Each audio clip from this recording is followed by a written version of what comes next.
The truth about Joan of Arc, a story that makes your blood run cold. Burn her. The crowd's screams were a roar. The smoke obscured my eyes, but I could see her face, pale, covered with dirt and sweat. She was chained to a pole like a wild animal. On her head was a paper crown that read, "Heretic, apostate, idolater." She didn't even resist, just looked up at the sky and whispered something. Maybe a prayer, maybe a curse. An English soldier held a torch to the brushwood. The flames shot up, scorching her legs. She screamed just once.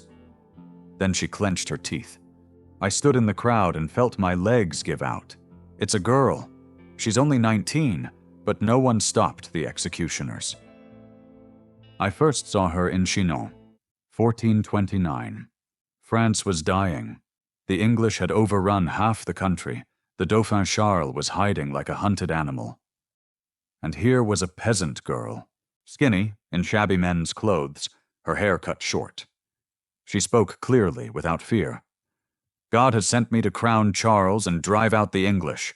Everyone laughed. But when she approached the Dauphin and said something in his ear, he turned pale. It was later rumored that she revealed to him a secret prayer that he had never told anyone. After that, she was given armor, a sword, though she preferred a banner, and an army. The English held Orleans under siege for months. Their towers and cannon seemed invincible. But Jeanne led us as if she knew their every move. "Do not be afraid," she said. "We will take the city." And we did. She didn't kill, she led. Burst into the hottest fights with a white banner, and the English retreated. It was as if they were afraid of her. After the victory, the people carried her in their arms. "The Maid of Orleans," they shouted. But I saw her eyes. There was no joy in them, only weariness, and a premonition. Charles' coronation at Reims was supposed to be a triumph. But immediately afterward, everything went wrong. The king stopped listening to her. Courtiers whispered that she was too powerful. The generals were angry that a mere girl could command them. And then Compiègne. We were on our way to battle, but the gates of the city slammed in her face. The Burgundians allied with the English captured her. I rushed forward to save her, but I was dragged away. King Charles didn't even try to ransom her. The English paid 10,000 livres for her, not for execution, for torture. I managed to sneak into Rouen where she was being held.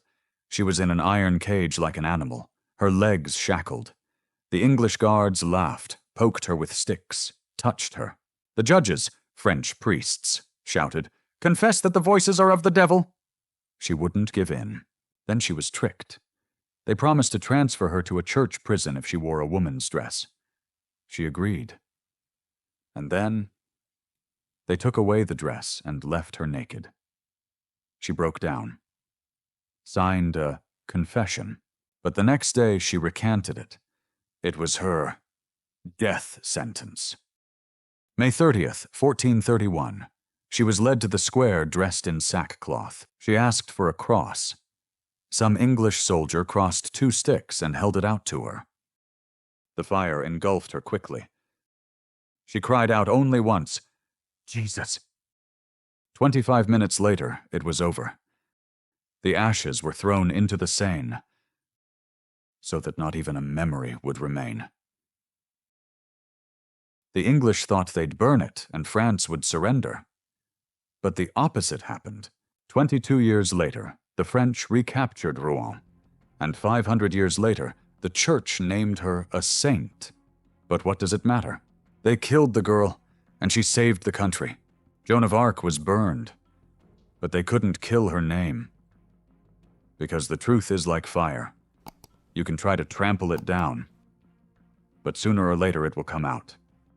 If you enjoyed this story, please like and subscribe. We have dozens more stories ahead that will shake you to the core.